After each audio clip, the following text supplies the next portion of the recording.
¿Alguien me puede dar de manera genérica lo que vimos la clase anterior? Ay, Maestra, ¿sí? vimos sobre las teorías cognitivas y nos Ah, quedamos en el apartado de la entrevista. En la de la, sí, pues de la entrevista, pero de las metodologías que había para dichas memorias, por ejemplo, la entrevista cognitiva y las aplicaciones de la técnica de memoria. vimos los procesos cognitivos ya básicos y complejos. Sí. Ah, muy bien.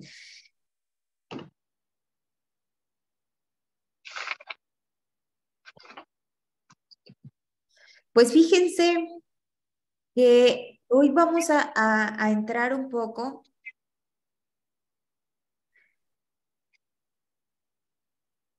a la investigación judicial, porque como bien dice Iris, voy a compartirles aquí, ya estuvimos viendo el tema sobre los procesos cognitivos. Si recuerdan, estuvimos viendo el tema de cognición como esa facultad de un ser vivo para poder procesar información a partir de la percepción, del conocimiento adquirido, de características subjetivas que permiten valorar la información. Esto dentro del proceso cognitivo. Acuérdense que el proceso cognitivo, la palabra cognición es de origen latino, que es cognitio, que viene conocimiento, que es de conocer, que denota el proceso por el cual las personas adquieren conocimientos. ¿Sí? El adjetivo más conocido del tema cognoscitivo, digamos que es la psicología cognitiva. En el ámbito jurídico, la psicología nos va a ser de muchísima ayuda, en específico la psicología clínica, pero también tenemos la psicología cognitiva. La psicología cognitiva se va a ocupar de ese análisis, de esa descripción, de esa comprensión, de esa explicación de los procesos cognitivos por los cuales pues una persona adquiere, dijimos, almacena, recupera y ya con el paso del tiempo pues van a usar ese conocimiento.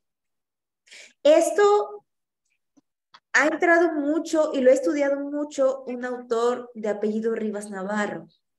Él habla del objeto de la psicología cognitiva, que es el funcionamiento de la mente, de las operaciones que realiza, del resultado de las mismas, de la cognición, de las relaciones de conducta. Bueno, a partir de todo eso dijimos que hay procesos cognitivos básicos y procesos cognitivos complejos. En los básicos encontramos la sensación, la percepción, la atención, la concentración, el aprendizaje y la memoria. El proceso cognitivo básico y esos elementos que les menciono los tenemos todos, todos. Y recuerden que estuvimos poniendo ejemplos de cada uno. Después estuvimos viendo los procesos cognitivos complejos, que eran tres. Jonathan, ¿recuerdas cuáles eran esos? ¿Los que muestra? Los procesos cognitivos complejos. Sí, aquí los apunté. A ver, muy bien. Mm,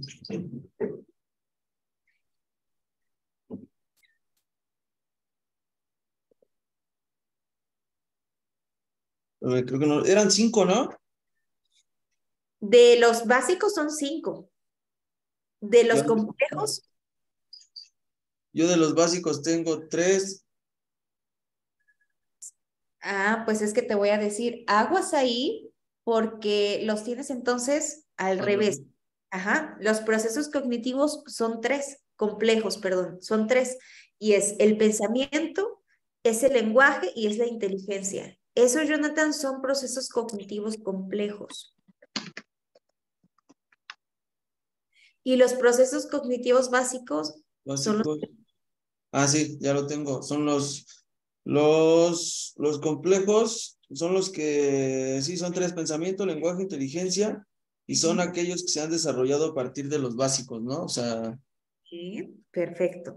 Entonces, partiendo de eso, que ya lo vimos y que ustedes, bueno, ya lo tienen en sus apuntes, hay que hablar sobre las alteraciones cognitivas en los procesos. Eso también de manera rápida lo estuvimos viendo. Mencioné el indicio cognitivo y la psicología del testimonio, pero tranquilos, voy otra vez para allá. Dentro de las alteraciones cognitivas en los procesos, déjenme platicarles que hay factores que intervienen en el adecuado funcionamiento de los procesos cognitivos. ¿Sí?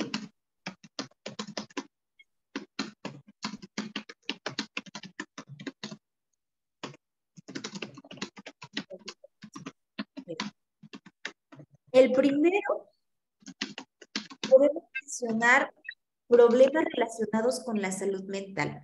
Miren, para que nosotros vayamos entendiendo la información, quiero que cada vez que yo les vaya dando, por ejemplo, en este caso, los factores que intervienen, tomen en cuenta, imagínense que son un juez, o que son la víctima, o que son algún testigo, por favor. Las alteraciones cognitivas, claro que afectan en los procesos judiciales si somos un juez, si somos una víctima. Y les voy a explicar por qué. Ahí va de nuevo, ustedes vayan carburando la información que les digo. Hay factores que intervienen en el adecuado funcionamiento del proceso cognitivo.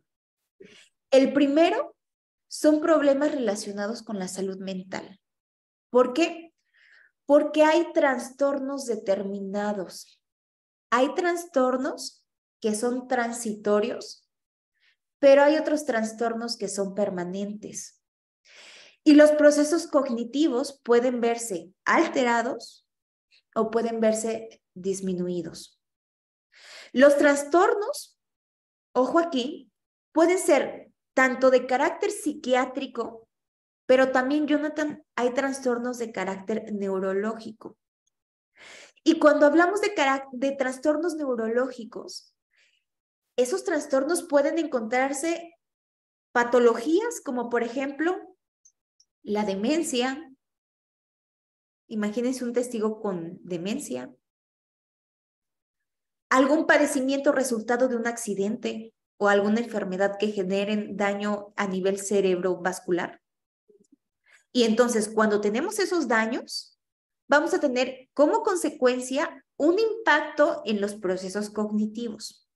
Ese sería, Jonathan, ese sería Iris, Ali, el primer factor que puede afectar en el adecuado funcionamiento de un proceso cognitivo. Aquí yo les menciono un segundo, que para mí en lo personal es muy importante, que son esos factores asociados con la salud física, la actividad física, la buena alimentación, lo que llamamos el descanso reparador, el sueño de calidad. No sé si la clase anterior, aquí se los pongo, y incluso aquí les cito los autores. Hay estudios que demuestran que la privación del sueño va a empeorar el rendimiento de la memoria. O sea, si Jonathan anoche se fue de fiesta, es probable que ahorita esté, pero no esté. Digo, me puedes escuchar, pero incluso al escucharme, Jonathan, si tú no tienes un sueño reparador, si no dormiste, no tienes un sueño de calidad, lo que me escuches dentro de 5 horas se te va a olvidar. ¿Sí? Entonces, esto es un factor asociado a el buen funcionamiento de los procesos cognitivos. Ahora, Jonathan, Iris, esto imagínense en un testigo también, ¿sí? Que a lo mejor no tiene una buena alimentación, que a lo mejor no duerme bien, y entonces esa privación de sueño va a empeorar el rendimiento de memoria y nosotros a lo mejor que somos la parte acusadora y que estamos investigando, pues nos puede afectar, ¿sí? O cuando hablamos, por ejemplo, de cualquier testigo. Y en tercer lugar, como consideración de un factor que interviene en el adecuado o inadecuado funcionamiento del proceso cognitivo son las emociones. Ojo aquí, las emociones, que juegan un papel muy relevante para las distintas formas de adaptación a las que se tiene que ceñir el ser humano. Ejemplo, un juez, porque esto lo vamos a llevar al ámbito jurídico.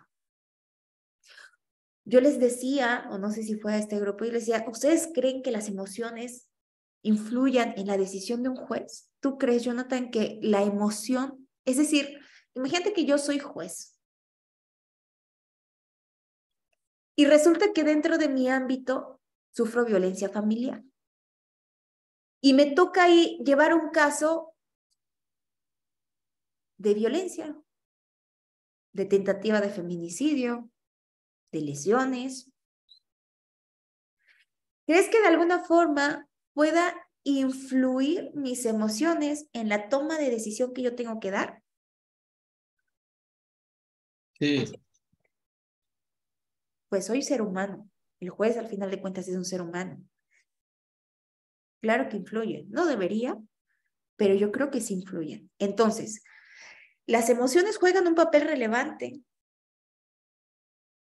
en la actividad jurisdiccional. Las emociones tienen funciones. Y dentro del proceso emocional, aquí les pongo que existen o que hay subprocesos. Esos subprocesos son de evaluación y valoración. Evaluación, valoración.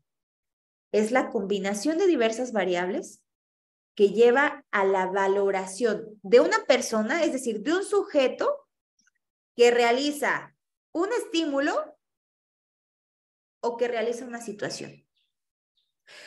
Por ejemplo, si una situación es evaluada y valorada por Ali como agradable, como segura, entonces Ali va a mantenerse confiado, va a mantenerse en las mejores condiciones para poder ejercer procesos cognitivos superiores en óptimas condiciones. Pero ¿qué pasaría si Ali evalúa y valora una situación que es amenazante, que es poco segura, donde Ali puede verse alterado, donde se puede mermar su desempeño en los procesos cognitivos, que puede darle ansiedad? Ustedes a lo mejor no están en la parte operacional, Iris a lo mejor sí le ha tocado ver esta parte o no sé quién esté ahí, pero imagínense que a mí me imputan un hecho. Yo pongo este ejemplo para que podamos entender todos. Me imputan un hecho, tentativa de homicidio. ¿Qué es lo que va a pasar? Dentro de la investigación judicial consiste en buscar y obtener datos relevantes. Ojo aquí con lo que les voy a decir porque lo vamos a ver después. Esos datos relevantes, ¿de dónde van a empezar? De víctimas y testigos. Tienen que entrevistar a alguien. ¿Y qué creen? Le hablan a mi mamá para una diligencia. Le van a hacer un par de preguntas sobre su hija. ¿Pero qué creen? Pues mi mamá nunca ha ido ni a un ministerio público. Entonces imagínense que llegan y le notifican que su hija está detenida, que fue vinculada a proceso, que necesitan hacerle un par de diligencias. Obviamente ella se va a espantar, ¿no? Se va a poner nerviosa. Yo estoy segura que no cometí ese hecho, pero pues a mí me señalaron por señalamiento. Bueno, entonces, ¿qué va a pasar, Jonathan, Ali, Iris y los demás? Va a ir mi mamá y estoy completamente segura que se va a poner nerviosa. Le van a sudar las manos, le va a temblar todo el cuerpo, se va a querer morir ahí de los nervios. Y no precisamente porque esté mintiendo cuando le hagan una pregunta. No precisamente porque yo haya privado de la vida a alguien o haya lesionado a alguien. Es porque ella no está acostumbrada a eso. ¿Sí? Entonces, sí, mi mamá se va a ver alterada, pues claro que sí, porque ella no está acostumbrada a este tipo de escenarios y ahora no le van a hablar bonito. Y más si lo que pasa es que su hija la señalan por tentativa de homicidio. Entonces, ¿se va a ver alterada? Sin duda. ¿Va a mermar su desempeño en el proceso cognitivo? Sin duda. A lo mejor le dé ansiedad a ese testigo en una audiencia. A lo mejor mi mamá tenga titubeo, no necesariamente porque está mintiendo, sino porque percibe una amenaza por el contexto, por el lugar, incluso por el mismo interrogador, cierto o falso.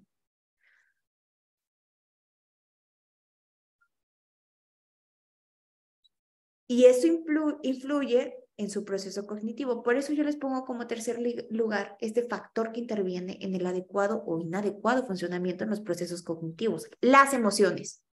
Eso por la parte del testigo. Un juez, le repito, a ver, yo como juez,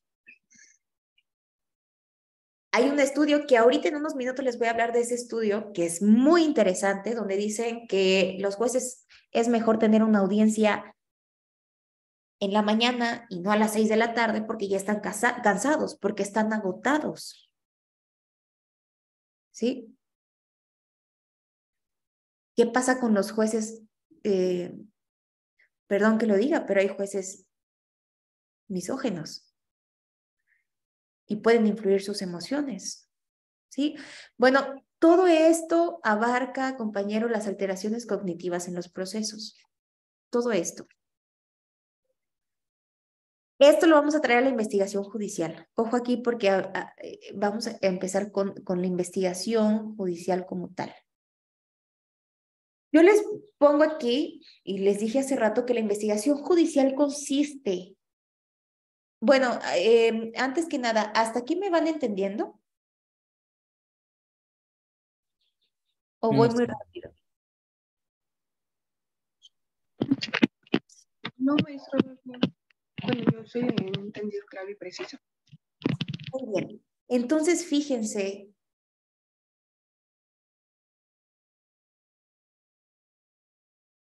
Mari Carmen, Paulina. Ahora en la investigación judicial, yo les mencionaba que la investigación judicial va a consistir en buscar y obtener datos relevantes. Esto va a ser primordialmente en víctimas y testigos de un hecho delictivo con un fin. Y ese fin es obtener información con la cual seguir la investigación, sin duda alguna poder esclarecer los hechos o establecer también nuestra teoría del caso.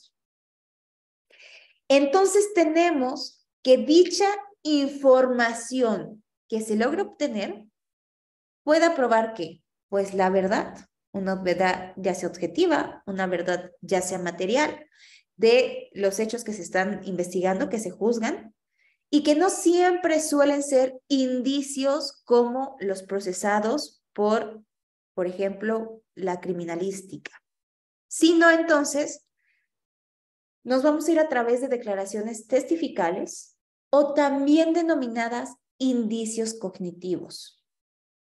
¿Sí? Por tanto, se requiere contar con la máxima fiabilidad posible en la credibilidad de las declaraciones, tratando entonces que los procedimientos probatorios proporcionen resultados objetivos. Para eso, Paulina, nos vamos a ir a lo que se llama un indicio cognitivo y vamos a ver la psicología del testimonio. Hay un autor que citaba la clase anterior, Manzanero, que él ha abarcado el estudio cognitivo. Incluso, por favor, vean las diapositivas. Aquí les puse 2 libros de Antonio Manzanero. Ojalá y ustedes los puedan adquirir si es que quieren introducirse un poco más al estudio de la psicología. El primer libro, y muy interesante, de Antonio Manzanero es La psicología del testimonio. En este aporta mucho la aplicación de estudios sobre la memoria. Habla mucho sobre la memoria, el funcionamiento, características, cómo se desarrolla, etc. Y en el segundo, Avances de la psicología del testimonio, él hace una colaboración con José Luis González, ¿sí? Y cuando dentro de este estudio de indicio cognitivo, ¿sí se comparten las diapositivas? Sí, maestra, sí se ven. Bueno, fíjense, Sí, maestra. dentro de este señor que hace este estudio, él dice que el indicio cognitivo es una declaración.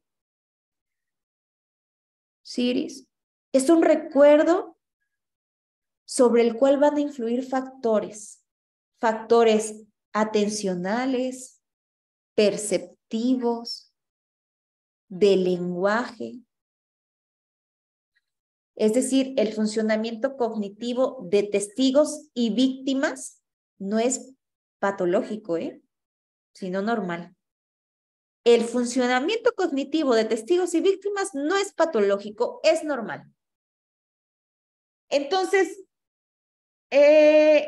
un autor, Muñoz, y algunos colaboradores en el año 2016 dicen que el análisis y la valoración del indicio cognitivo, el indicio cognitivo, compañeros, es lo que llamamos huella de memoria. Entonces, el análisis y valoración del indicio cognitivo se convierte así en el principal medio de prueba con el que cuenta un juez. Ojo aquí. La valoración del indicio cognitivo, es decir, de la huella de memoria, es el principal medio de prueba con el que cuenta un juez. Ahora, el indicio cognitivo va a aludir a la prueba testifical. Cuando hablamos de prueba testifical son declaraciones e identificaciones. En su libro, en este que les comparto de Manzanero, él dice que siempre son subjetivas y que están sujetas a error y que claramente reflejan los hechos distintos a la realidad. Ojo aquí, cuando hablo de ser subjetivas, al ser subjetivas, son vulnerables. Es decir, van a presentar errores, ya sea de omisión, ya sea de comisión. Son subjetivas, por lo tanto. Entonces, hay factores de distorsión que son asociados al paso del tiempo, a la toma de declaración repetida en repetidas ocasiones y la contaminación de información. A ver, ¿qué es lo que pasa si yo le pregunto a Ali cómo estuvo el día de su graduación de la carrera? Habrá algunas cuestiones que me pueda describir perfectamente, como cuando dijeron su nombre, cuando se tomaron las fotos con sus papás, pero si yo le digo a lo mejor de qué color iba su tía que fue a verlo, evidentemente eso es irrelevante, precisamente por lo que estuvimos viendo en la clase anterior sobre la memoria, ¿sí? Sobre los procesos cognitivos básicos, sobre los procesos cognitivos compuestos. Y yo les ponía de ejemplo el videíto, que a lo mejor suena muy absurdo, pero es de forma pues fácil entenderlo, la película la película animada en donde, bueno, ¿hay memoria? Sí. ¿Se pierde alguna? Sí, porque digamos que lo que hacemos es decir qué se va a quedar y qué no. No podemos vivir con la memoria de todo. Es imposible que pase eso. Entonces, Ali a lo mejor me pueda dar detalles de algunas cosas. Pero si yo lo empiezo a cuestionar, habrá otras que no recuerde, pero va a tratar de hacer memoria y a lo mejor entre esos, inconscientemente, no al propósito, me invente algo. A eso le vamos a llamar contaminación de información. No es que lo haga con toda la intención. Va a tratar de recordar sobre lo que yo le estoy preguntando. Pero ¿qué pasa? Es que ya pasó mucho tiempo. Entonces, la toma de declaración en repetidas ocasiones, si les estoy preguntando y trata de hacer memoria, va a haber una contaminación de información. ¿Listo? Eso dentro del indicio cognitivo. Ahí voy de nuevo para que no se les olvide. El indicio cognitivo es una declaración.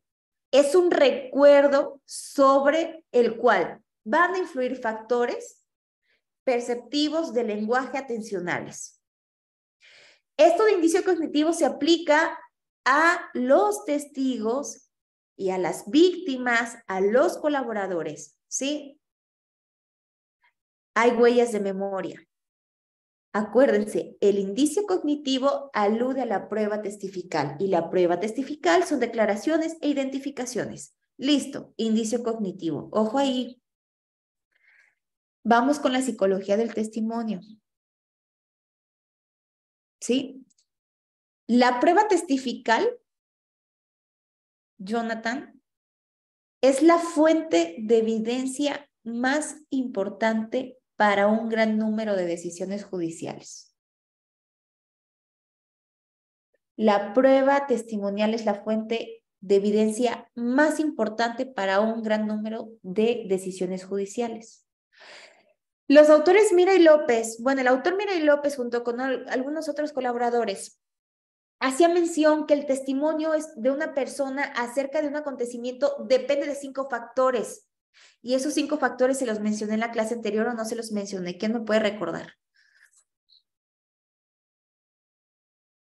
Los de psicología de testimonio, maestra.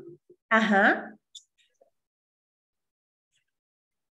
Bueno, yo apunté el modo de cómo lo ha percibido, el modo de cómo lo ha conservado en su memoria, el modo de cómo es capaz de evocarlo y el modo cómo quiere expresarlo. Muy ¿Son esos? bien.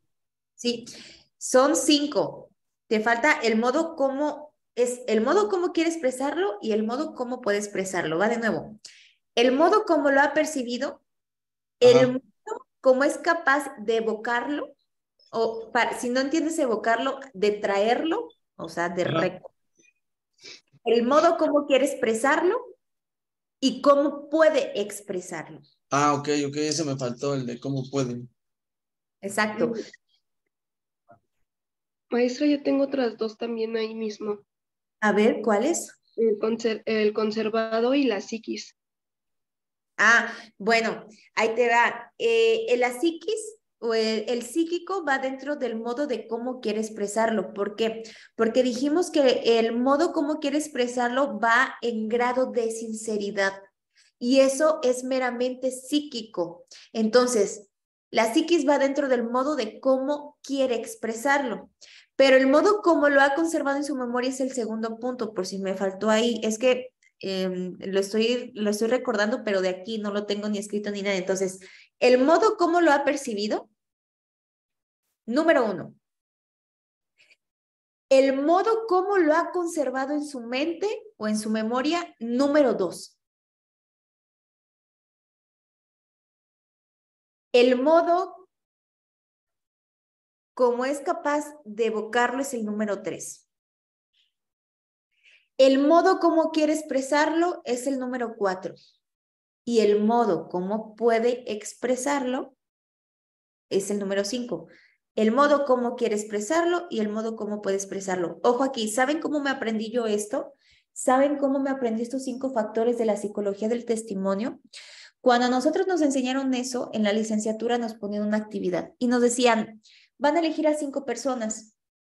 Van a elegir a un niño, van a elegir a una tía, van a elegir a un amigo, van a elegir a un adulto mayor y van a elegir a un abogado, un arquitecto o quien quieran. Todos con los que hayan tenido alguna vivencia o conozcan el mismo tema. Todos. Y van a empezar a platicar con ellos. Es decir, Iris si tiene a sus niños, o Ali si tiene a niños, o la actividad que vamos a hacer es traerlos, sentarnos, porque dentro de la psicología de testimonio incluso el contexto es sumamente importante para poder conversar con una persona, ¿cierto o falso? Si una persona está en un lugar donde no se siente bien, pues es que no va a dar apertura a que se pueda liberar de la información. Entonces, el contexto también, como platicamos con las personas, influye mucho. En la psicología de testimonio ni se diga. Entonces, van a traer a un niño y van a empezar una plática. A ver, Juanito, ¿te acuerdas el día que fuimos a la alberca? O a ver, Juanito, cuéntame hoy cómo te fue en la escuela. Número 1, él, a diferencia de otros compañeros, percibió su estancia en la escuela a como él lo vive. ¿Esto por qué es? Por sus emociones. Quizá Juanito, quizá mi hijo hoy iba triste a la escuela. Entonces, hoy no le gustó tanto la escuela. Acuérdense Cuando percibimos, que es el factor número 1, el modo como lo percibo, depende de condiciones tanto externas como internas. Externas, medios, internas, aptitudes. Aptitudes. No estaba apto porque me sentía emocionalmente mal. Es que aparte mi mamá me regañó y aparte la maestra me habló feo. Entonces él percibió hoy su estancia en la escuela no de buena manera. Bueno, Juanito, ¿qué hiciste a la hora del receso? El modo como conserva en su memoria. Y ahí el niño va a empezar a expresarse. ¿Cómo es capaz de evocarlo? Cuando hablo de capaz de evocarlo, nosotros podemos tener ayuda de las preguntas. Es decir, vamos a preguntar para que pueda recordar. Lo que yo les ponía del ejemplo de Ali, si yo le pregunto cómo fue tu graduación, le voy a empezar a preguntar y él lo que va a hacer es empezar a trabajar su mente para recordar. Es una forma de ayudar a evocar. ¿Listo? Igual con el niño. A ver, ¿te acuerdas cómo iba peinada tu compañerita? Y entonces yo le estoy ayudando a evocar. El modo como quiere expresarlo. Esto se mide por el grado de sinceridad. Como dice Iris, es meramente psíquico. Y el modo como puede expresarlo. Ojo aquí, porque la expresión o el desarrollo verbal de un niño no es el mismo que un adulto y mucho menos que un adulto mayor. Por la experiencia, por el desarrollo vocablo, por muchos factores. Pero entonces, el modo como puede expresarlo, lo mismo que quiero decir yo o que les estoy platicando ahorita en la clase, lo puede decir un niño, pero con sus palabras. Si yo ahorita me estuviera escuchando mi hermana de 5 años, a lo mejor por términos técnicos no me va a entender algunas cuestiones, pero estoy segura, y más mi hermana que es tan inteligente y así son todos los niños, perciben todo. Y si yo le digo, pon atención a lo que lo que voy a decir, ella con entender, a su comprender, me va a explicar ahorita lo que es la psicología del testimonio. Entonces, bueno, ya vimos esto. Ojo aquí si fueran fiscales o ministerios públicos. Cuando una persona se presenta a dar un testimonio en el contexto jurídico, sin duda nos tenemos que cuestionar su credibilidad. O sea, no va a llegar la primera persona y le vamos a hacer un par de preguntas y ya con eso vamos a decir, ya tengo la información. Mentira. Hay personas de verdad que tienen la capacidad de mentir, que si las ponen en una competencia, de verdad se vuelven millonarios. Eso es una capacidad. Hay personas que les cuesta mentir más. Pero es que imagínense tan difícil para el sistema poder identificar cuando una persona no miente y no. ¿Sí? Ahora imagínense para el juez. ¿Cómo saber si una persona realmente está mintiendo? Yo no sé si aquí estuve platicando con ustedes del llamado detector de mentiras o polígrafo. ¿Sí platiqué con ustedes de eso? Yo les... ¿No? Bueno, yo salí de México fui a unos cursos sobre el tema de prueba y sí, de prueba. Y cuando nosotros mencionamos que en México, o sea, el grupo de mexicanos mencionó que aquí se usa el denominado polígrafo, pronto popularizado como el detector de mentiras, pues prácticamente lo tomaron a mal, se rieron, porque ¿cómo van a usar eso si eso realmente no funciona? ¿Por qué? Pues porque les pongo el ejemplo de mi mamá. O sea, si mi mamá le llevan y le dicen, le vamos a poner el polígrafo, acuérdense que el polígrafo es un equipo fisioneuroeléctrico o electrónico que consiste, que es un aparato de medición utilizado para el registro de respuestas fisiológicas. Ahí voy, Ali, espérame tantito. Y lo que hace es ver el tema de los nervios, ¿no? ¿Sí? De los sentidos. Y sobre todo también la persona que está usando el polígrafo influye mucho en la decisión que va a tener porque, esta persona se está poniendo nerviosa. Ahora, cuando ponen el polígrafo, a ver, Iris, a ti que te hicieron tus exámenes de confianza, pues primero te hacen un juego de preguntas, te cuestionan, te vuelven a preguntar, o sea, como que te preparan para el polígrafo. Y es un Sí, juego. Adelante, Iris. pero considero que es un juego, sí, pero ¿cómo le puedo decir?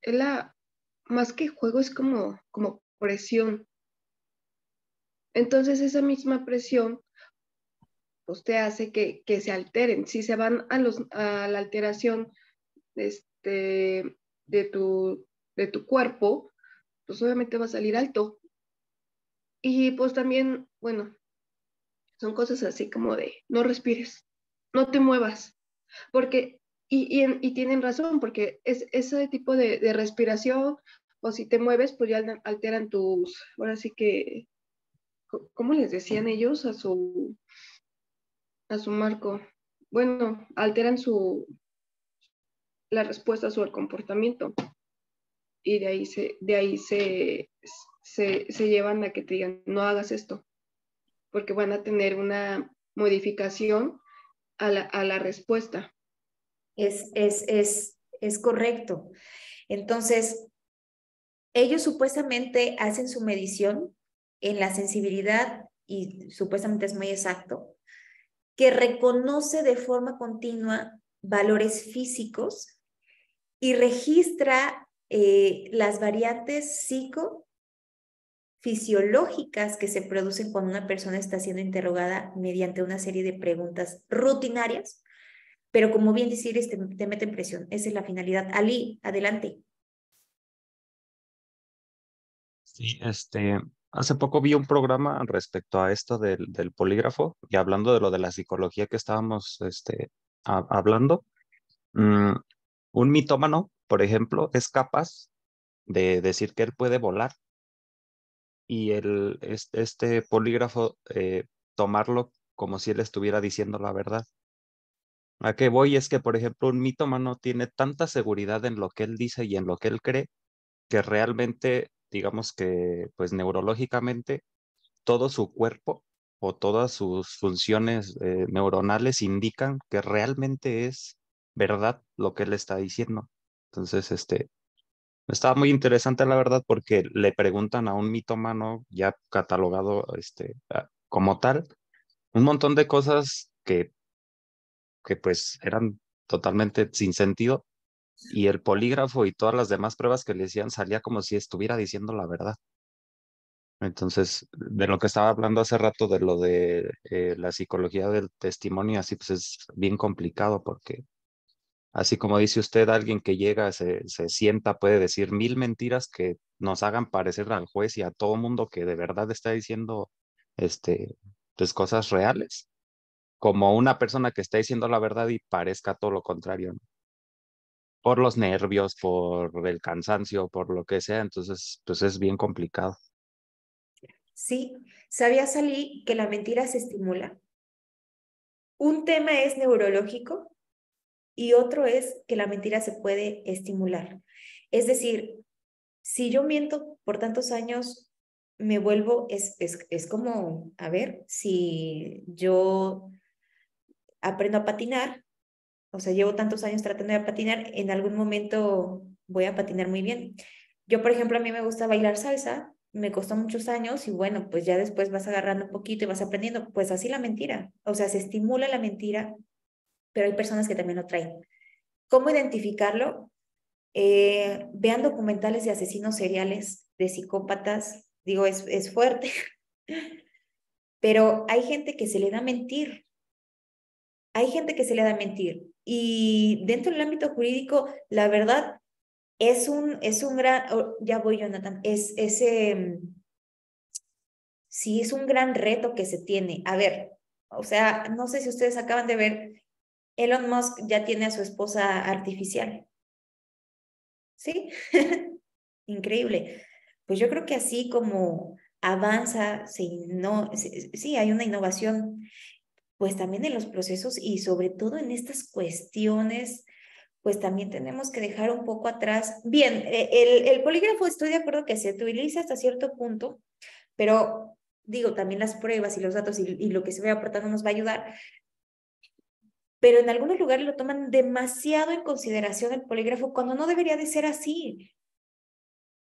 Sí, deberíamos agregar más métodos y bueno, ustedes se van a encargar precisamente de eso en algún momento. Entonces, lo que dice, lo menciona Lee, pues va de la mano con lo que yo les decía para que no vean que es una falacia, sino que realmente es un gran reto porque hay personas que se les da mentir. Y ahora, ¿cómo poder identificar, cómo poder saber cuando una persona miente? Primero Jonathan y después Iris.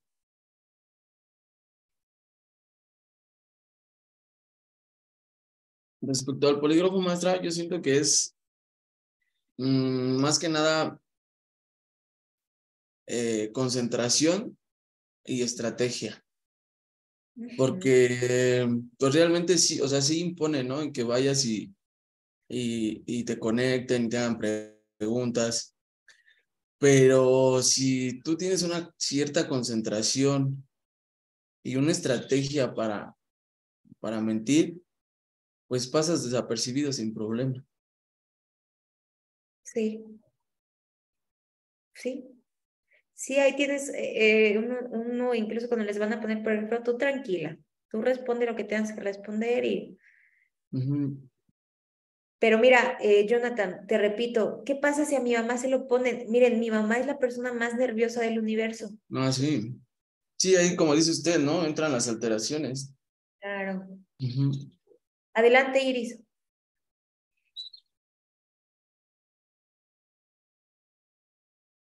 Bien, maestra, era referente a lo que usted comentó de las emociones del psicópata. Y si hay un estudio donde hacen las resonancias a un psicópata con una persona que no está considerada como psicópata y notan la diferencia entre ambos cerebros, de que el cerebro del psicópata tiene más, bueno, ahora sí que en los colorcitos que ellos ponen, que más materia gris en su corteza y en los lóbulos que las personas que no.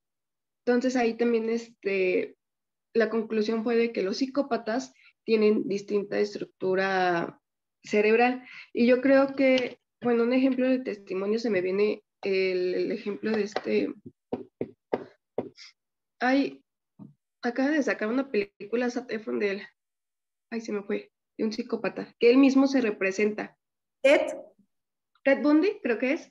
sí, Ted Bundy. Sí, ajá, Ted Bundy, que él mismo se representa, pero si notan, bueno, si tienen la oportunidad de verla, cuando él está dando su testimonio, pues lo notan con una tranquilidad, como una indiferencia cuando pues, él anda también narrando sus hechos, y cuando también la fiscalía le imputa los delitos, los homicidios, pues él trae una indiferencia pues hacia lo que hizo, pero pues es ahí, él no tiene la misma estructura cerebral que el juez, que el fiscal, que los abogados.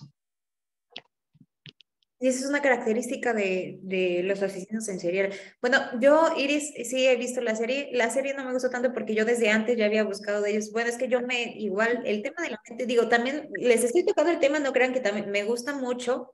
Igual me llama la atención mucho el tema de la mente, psicología del testimonio y avances. Pues sí es un tema que la verdad para mí es muy interesante.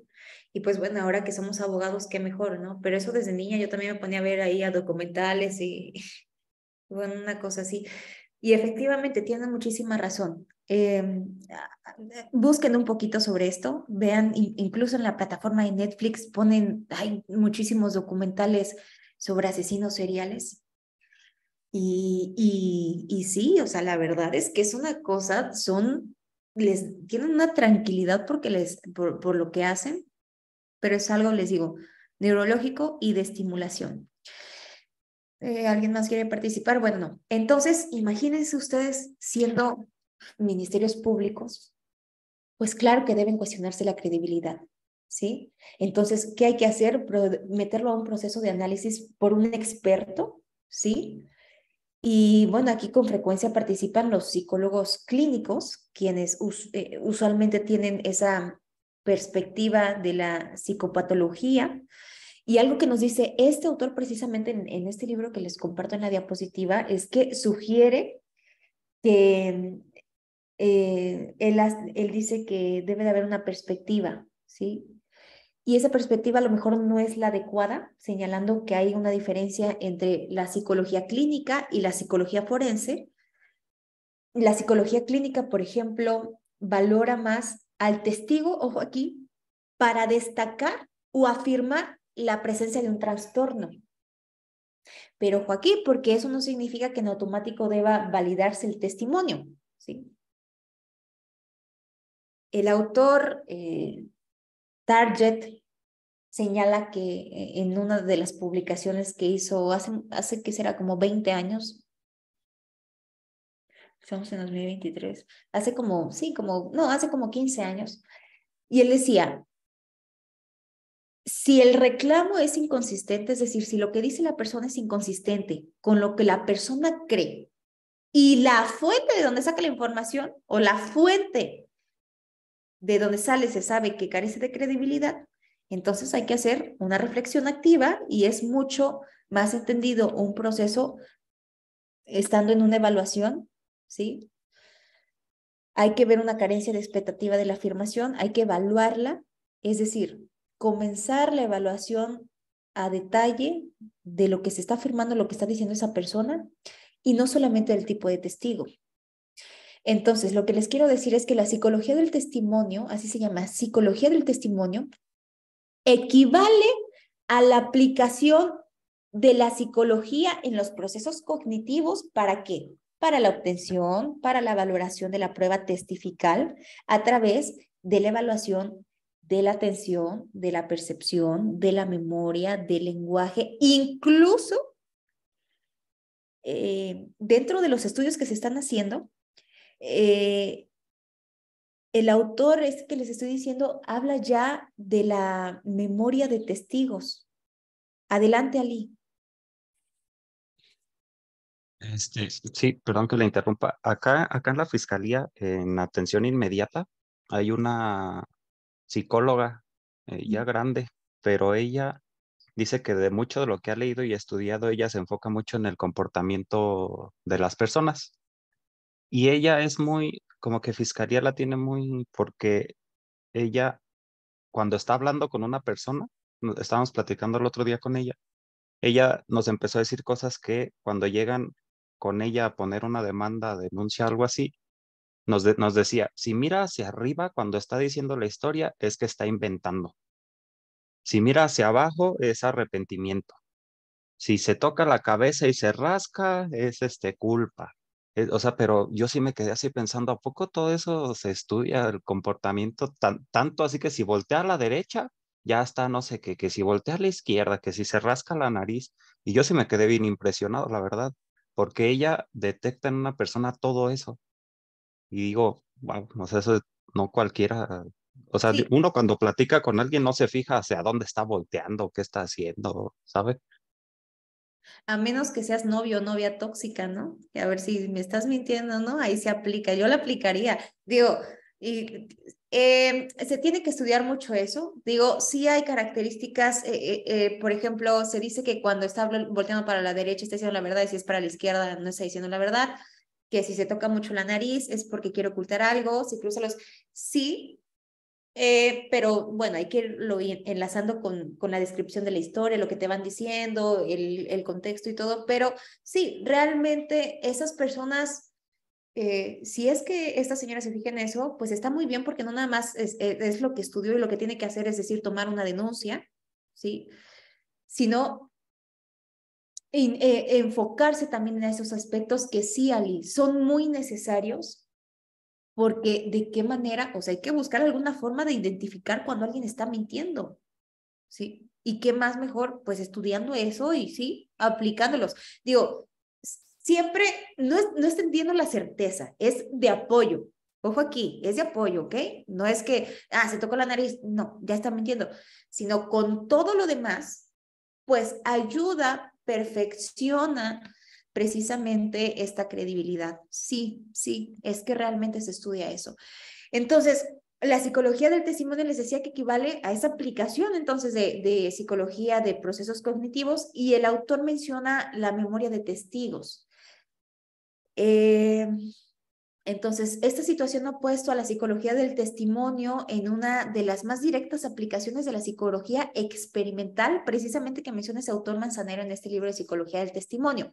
Por ejemplo, para la evaluación de memorias en niños, yo les decía de preescolar, hay que considerar la capacidad cognitiva de atención, de percepción, de memoria, de lenguaje, de acuerdo con la edad del niño, ¿sí? ¿Por qué? Porque están condicionadas a una maduración.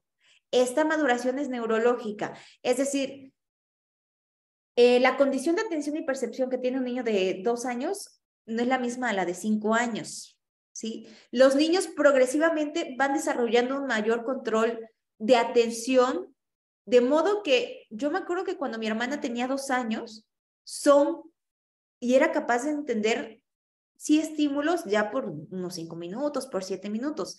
Y eso se fue duplicando, ahora tiene 5 años. Y bueno, los niños de hoy en día no son los mismos de hace, o sea, de verdad que los niños de hoy, pues su atención es dispersa, pero sí son muy inteligentes. Ahora ya no son tan pacientes, los niños son intolerantes por el tema de tecnología, que eso es una desgracia y es una tragedia, pero son muy inteligentes. Yo les platico que mi hermana de 5 años maneja el celular y la tablet y así son todos los niños. La percepción la tienen muy, muy, muy alta.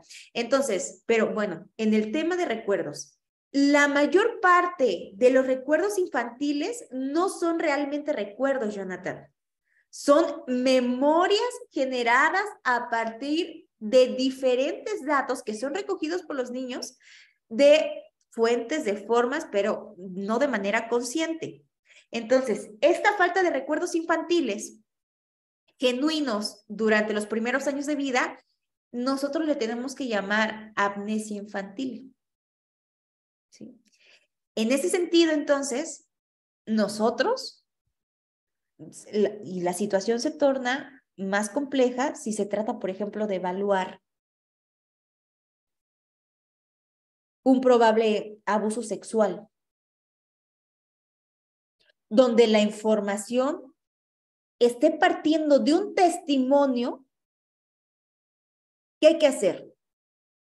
El experto entonces tendría que enfocar en su validación de su testimonio a partir de variables asociadas a su desarrollo, es decir, procesos cognitivos y el tipo de contenido que el menor pueda exponer. Es muy difícil cuando hablamos de niños, cuando hablamos de menores. Viene la entrevista cognitiva. La entrevista cognitiva es una forma de entrevista como tal, sí, claro, enfocada a la toma de declaración dirigido a la obtención de información cuantitativa, cualitativa, superior a la que es posible obtener mediante una entrevista estándar. Lo que hace es disminuir entonces la posibilidad de que aparezcan errores de omisión o de comisión en las declaraciones de testigos. ¿Sí? Yo les hablaba de los recuerdos y eso sí lo vimos en la clase.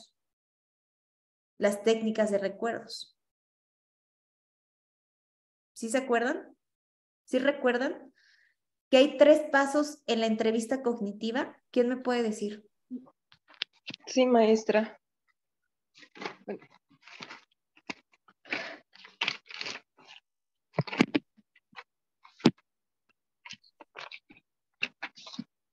Es la primera, crear ambiente propicio. La segunda, recuerdo libre. Y ya en la tercera se aplican las técnicas de memoria, que en este pues está la imaginación, la focalización y la técnica expansiva. Exactamente. Entonces, todas esas técnicas nos ayudan a la entrevista cognitiva. ¿Pero qué creen? Hay que hacer un razonamiento jurídico. ¿Qué les suena por razonamiento jurídico?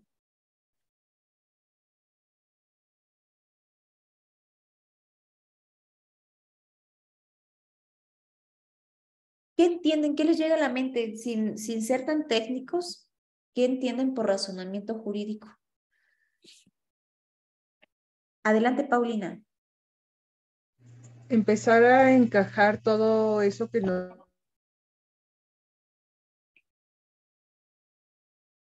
¿Se cortó?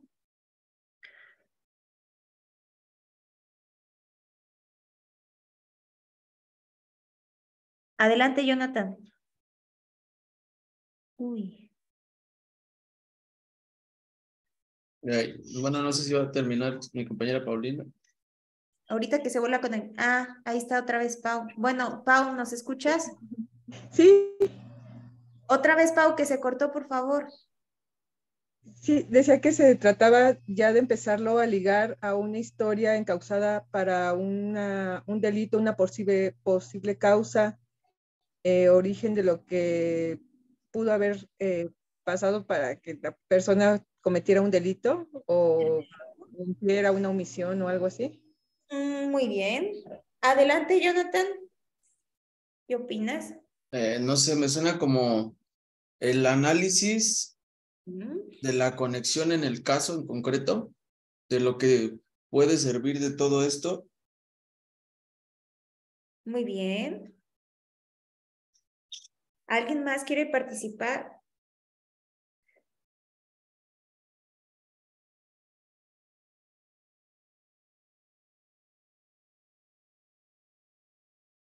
Mari Carmen, yo no te he escuchado a ti hablar, no te conozco. Maestra, lo que pasa es que ando en la calle y ando manejando. Ah, Pero sí, voy escuchando la clase y voy observando un poco. ok. Bueno, ahí vamos. El razonamiento jurídico es la decisión judicial, sin más. ¿Sí? Se presenta a menudo, digamos, como la conclusión de un silogismo que va a tener una premisa mayor y va a tener una premisa menor. Ojo aquí. La premisa mayor consiste en una regla jurídica y la premisa menor es el hecho o los hechos que se van a debatir en el juicio. Fuente, nuestro autor Páramo. Eso tiene años que nos habla de razonamiento jurídico, incluso antes de los 90, 1980 y tantos. ¿Sí?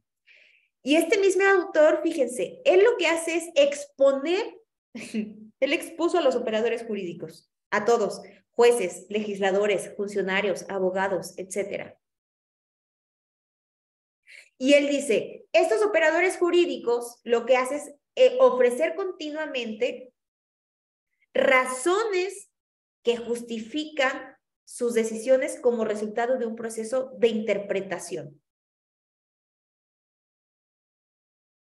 Nuevamente, los operadores jurídicos, jueces, legisladores, funcionarios, abogados, o sea, todos en general, tienen que ofrecer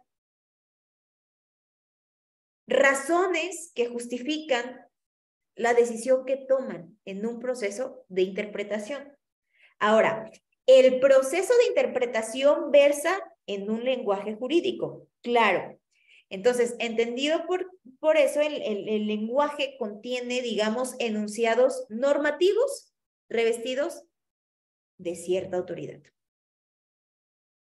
Ahora bien, los operadores no solo describen o interpretan enunciados normativos, no solo hacen eso, sino que a veces van a proponer normas ¿para qué? Para modificar, para identificar, para garantizar los propios enunciados normativos. Y por supuesto, por parte de algunos operadores específicos, es decir, los legisladores y los jueces, pues también se producen nuevos enunciados normativos. Y ahí entra el razonamiento jurídico. Todos tenemos que tener razonamiento jurídico, Iris, Mari Carmen, Jonathan, Ali.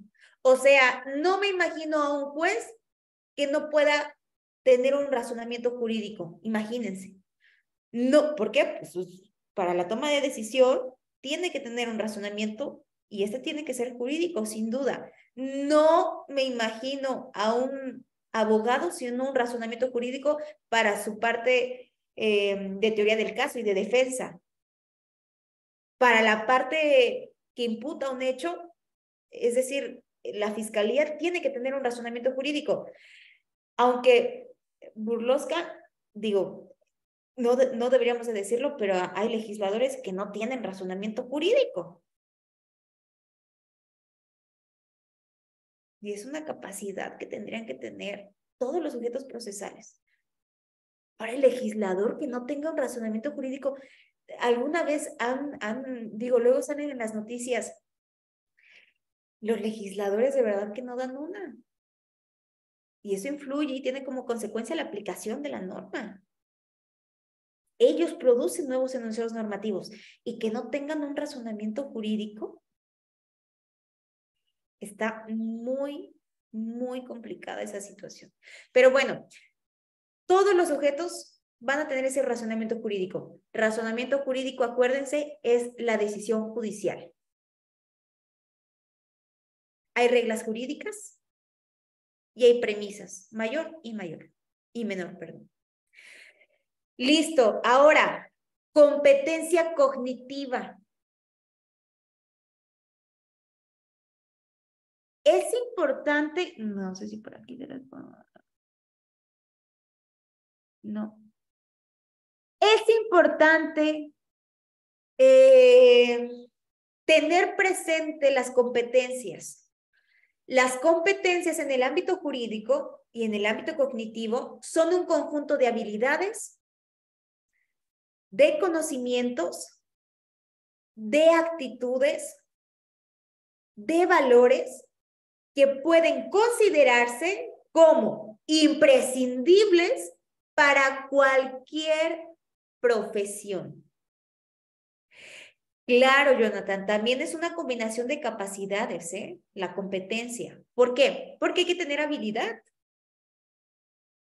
¿Sí? Entonces, sí, es una combinación de capacidades, de conocimientos, de actitudes, de conductas dirigidas a la ejecución correcta de una tarea en un contexto definido, mientras que cuando hablamos de competencias cognitivas, se relacionan principalmente con el sistema intelectual de una persona.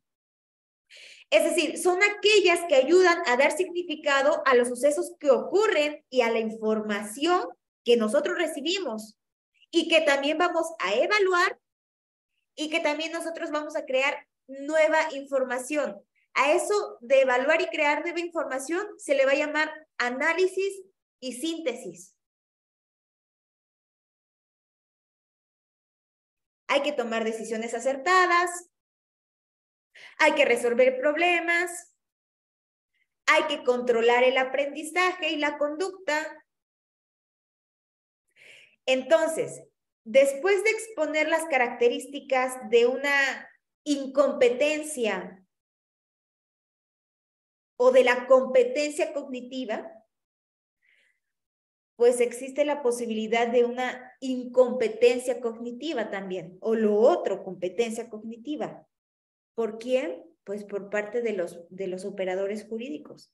Los operadores jurídicos, o sea, nosotros y todos los que les he dicho, jueces, legisladores, abogados, tienen competencias e incompetencias cognitivas. ¿Por qué? Pues resolver adecuadamente un caso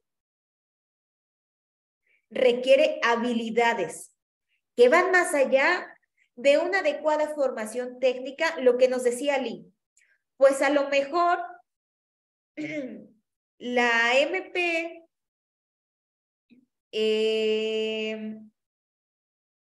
recibe la denuncia, tiene formación profesional, tiene formación técnica, pero ¿saben qué? También tiene competencia cognitiva de su área. A ver, pongamos un ejemplo. En un juicio oral, va a haber una inteligencia verbal superior a una de las partes que puede dar ese fallo a favor de una audiencia o no tanto de conocimientos técnicos. Aquí entra la competencia cognitiva. La competencia cognitiva es el ejemplo claro que nos puso Ali. Menciona una persona que hace su trabajo, que tiene un puesto en el cual lo ejerce muy bien, porque aparte tiene competencia cognitiva, tiene una habilidad más allá de la formación técnica, tiene una competencia cognitiva. ¿Qué va? Ahora vamos a la toma de decisiones judiciales. ¿Quién influye en la toma? Pues el juez, ¿no? Las decisiones judiciales en los tribunales competentes deben de poseer información que sea precisa para poder vigilar la correcta, ya sea interpretación y aplicación del derecho. Existe la justificación judicial en el plano interno que consiste en que la resolución del juez se infiera de sus premisas conforme a las líneas de inferencia que ya han sido aceptadas con un razonamiento lógico que va a dirigir al juez a una conclusión prevista y que, bueno, va a salir en un fallo, ¿no? Entonces, dentro de los parámetros que dirigen el tema del derecho son muy variables y se van a condicionar por amplitud que se dé en discreción judicial. Esa discreción es posible unirla a ciertas, digamos, cualidades personales de los jueces cuando desempeñan su función. Oigan, y déjenme decirles que en el año 2018 hubo una conferencia en el Instituto del Tribunal Superior de Justicia de la Ciudad de México, ¿sí? Fíjense que es muy importante esto, se los comento ahí como dato, porque exponían la relevancia de los procesos cognitivos y la toma de decisiones judiciales. Y fueron mencionados estudios que se habían hecho al respecto. Esto venía desde el 2011, ahorita les voy a decir por qué. Pero esto fue en el año 2008 cuando dan esa conferencia en el Tribunal Superior de Justicia de Ciudad de México. Entonces, uno de los planteamientos iniciales que decían y que mencionaron ahí en la conferencia es que el ser humano toma la decisión y se va desgastando conforme va pasando el tiempo. ¿Sí? Muy bien. ¿Qué decían? Reconoce que el trabajo de la impartición de justicia puede tener y tiene un impacto enorme en la vida de las personas. Sí. Tal impacto no está vinculado al derecho, sino al aspecto cerebral de las emociones.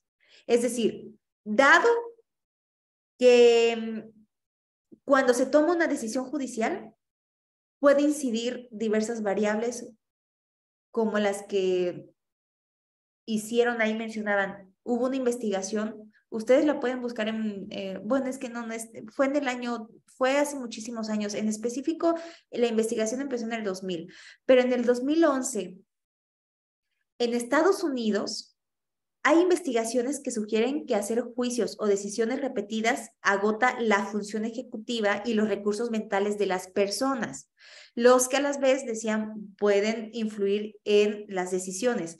Hubo un estudio en el 2011 que era bueno, el estudio fue llamado traducción en inglés porque fue en inglés, los factores en decisiones judiciales. Entonces, en ese estudio del año 2011 se tenía presente algunos factores extraños que llegaban a intervenir en la decisión judicial que, reconociendo que, aunque hay un formalismo legal, se sostiene que los jueces aplican razones legales a los hechos de un caso de manera racional, de manera mecánica, de manera deliberada, y que, bueno, conlleva al argumento legal que debe de haber una aplicación racional de las decisiones de los jueces, ¿sí? Pero ¿qué creen? Que van a influir factores psicológicos, van a influir factores políticos, van a influir factores sociales. Que no digan que en una decisión judicial no influye un factor político-social. Claro que influye en las decisiones judiciales. Entonces, ese estudio del año 2011 encontraron evidencia que apunta a la susceptibilidad de los jueces experimentados en sesgos psicológicos, donde hicieron estadísticas. ¿Saben qué hacían cuando hicieron este estudio? Entraban ahí con los jueces. Y entonces, para poder dar datos importantes, decían y se dieron cuenta que en esos sesgos psicológicos el porcentaje de decisiones favorables caía gradualmente, no recuerdo, creo que un 60% de cada sesión de decisión, y que sus decisiones regresaban abruptamente después de un descanso o de un receso, después de que fueran a comer. O sea, influían las decisiones y las sentencias judiciales por cosas extrañas que no deberían influir en decisiones legales, como es, ya comieron, tomaron un descanso, tomaron café, y ellos decían, bueno, pero ¿por qué van a influir? A eso le llamaron cosas extrañas. Si lo reflexionamos bien, pues el juez es una persona. Y pues a mí me pasa que si no como, pues me pongo de malas. Pues evidentemente una persona o algún juez también se va a poner de malas. Es normal, es una persona. Entonces, lo que hicieron es entrar a las audiencias con los jueces para poder ahí evaluarlos. Y eso es lo que salía, que después de un descanso los jueces pues regresaban. Y antes del descanso, cuando no habían comido y cuando no estaban enojados, las decisiones no eran tan favorables. Y entonces, como parte de los resultados del estudio, también observaron que cuando los jueces emiten fallos repetidos, tienden más a fallar a favor de la víctima. ¿Sí? Entonces, esta tendencia supera, digamos, el tema del descanso, el tema de ir a comer, de acuerdo con las investigaciones que demuestran que si se hace un breve descanso, mejora el ánimo positivo y la glucosa en la reposición de recursos mentales. Entonces, la toma de decisiones judiciales viene de lo que en la clase empezamos a hablar. ¿Influyen las emociones para las tomas de decisión judicial? Pues claro, sin duda. Vamos a terminar ya este tema con conclusiones, ¿sí? ¿Cuáles son las conclusiones? A lo largo de lo que estuvimos viendo en estas clases, vimos los tópicos que considero y para ustedes los más relevantes respecto a lo que se denomina procesos cognitivos, mismos que son inherentes a la condición humana, que se encuentran activos de una manera u otra de un momento en lo largo de nuestra vida, siempre los vamos a tener. Que estos procesos cognitivos son la percepción, son la atención, son la concentración, son la memoria, el aprendizaje, el pensamiento, la inteligencia, el lenguaje, y mismos van a contar con subestructuras y tienen una base biológica, acuérdense.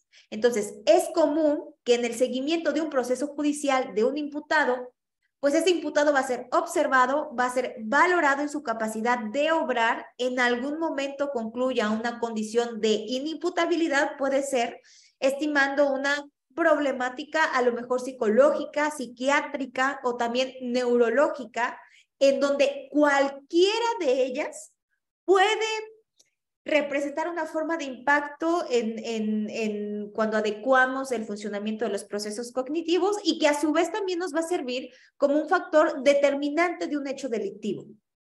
Sin embargo, es frecuente o es menos frecuente estudiar la calidad de los procesos cognitivos en otros contextos, pero también se encuentran relacionados con la impartición de justicia.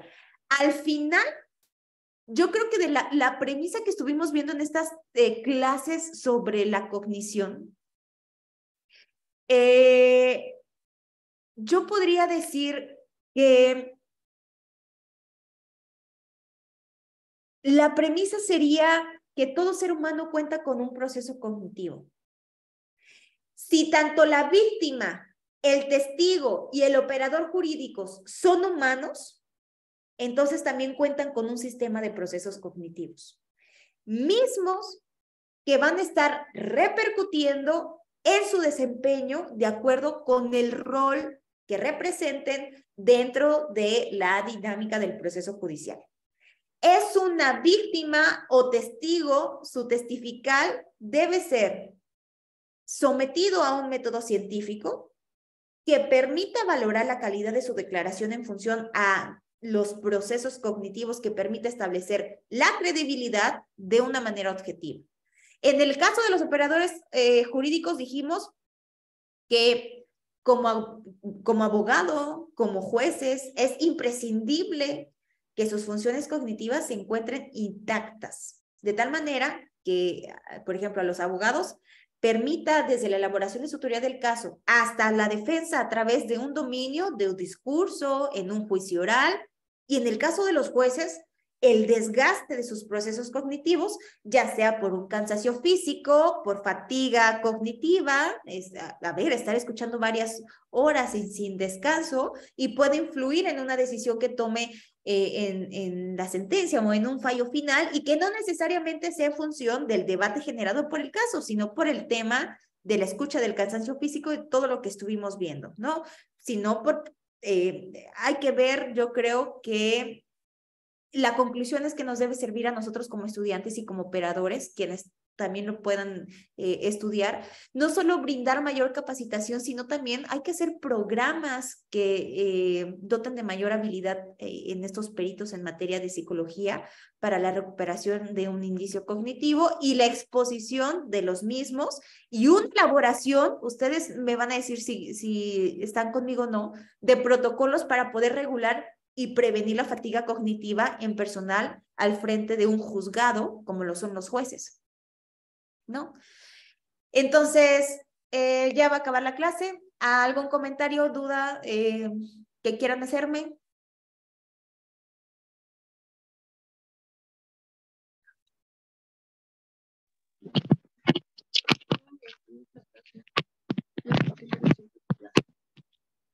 ¿Ninguna?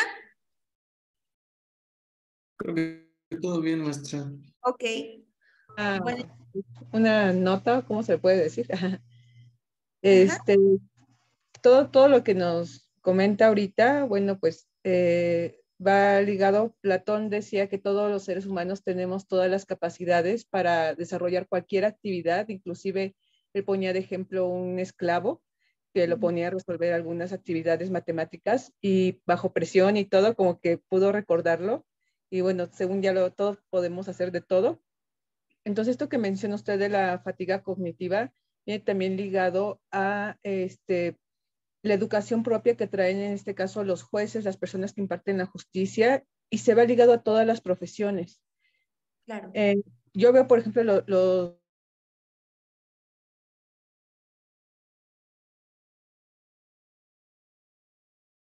Otra vez se le trabó.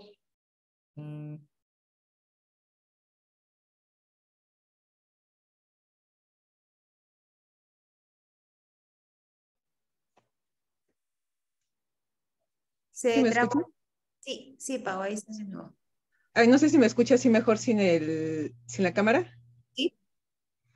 Entonces, bueno, es en todas las profesiones, pero en este caso donde está en juego la libertad de una persona, pues creo que debería de tener pues mayor